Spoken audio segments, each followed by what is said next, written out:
أعوذ بالله من الشيطان الرجيم.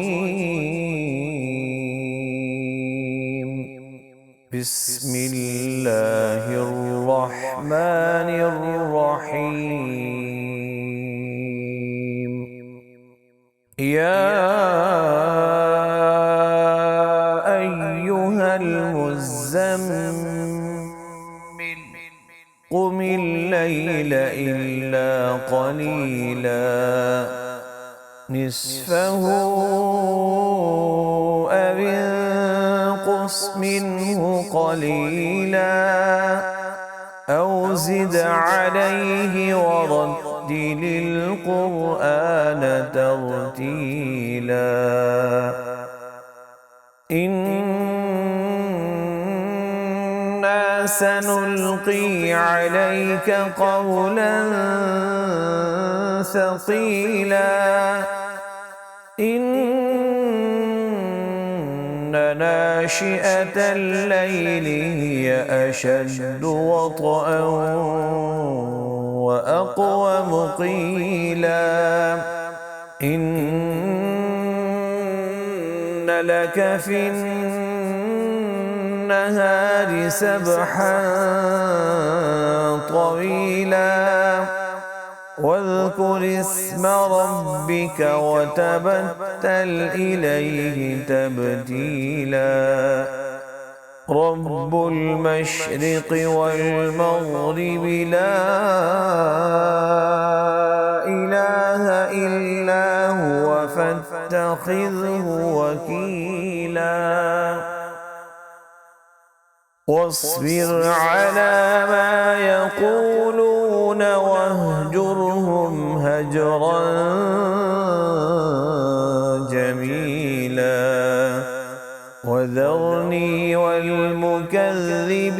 أولي النعمة ومهلهم قليلا إن لدينا أنكالا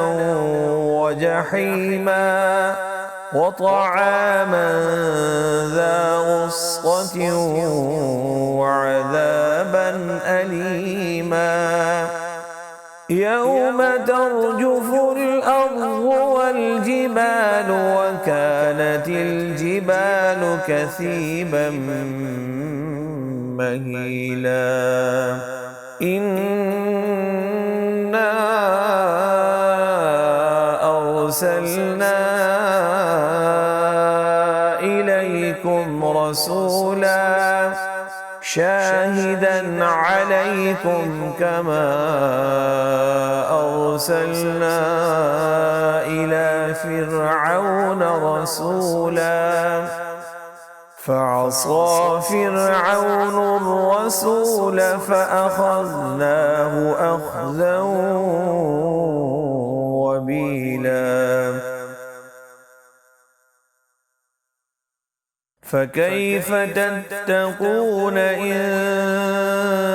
كفرتم يوما يجعل الولدان شيبا السماء منفطر به كان وعده مفعولا إن هذه تذكرة فمن شاء اتخذ إلى ربه سبيلا إن ربك يعلم أنك تقوم أدنى من ثلثي الليل ونصفه وثلثه وطائفة من الذين معك والله يقدر الليل والنهار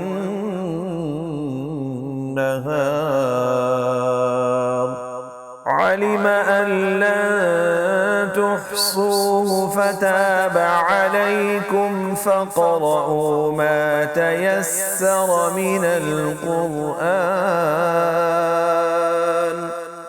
علم أن سيكون منكم مرضى وآخرون يضربون في الأرض يبتغون من فضل الله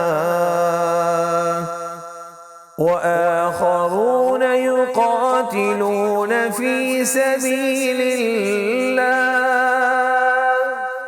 فاقرؤوا ما تيسر منه وأقيموا الصلاة وآتوا الزكاة وأقرضوا الله قرضا حسنا وما تقدموا لأنفسكم من خير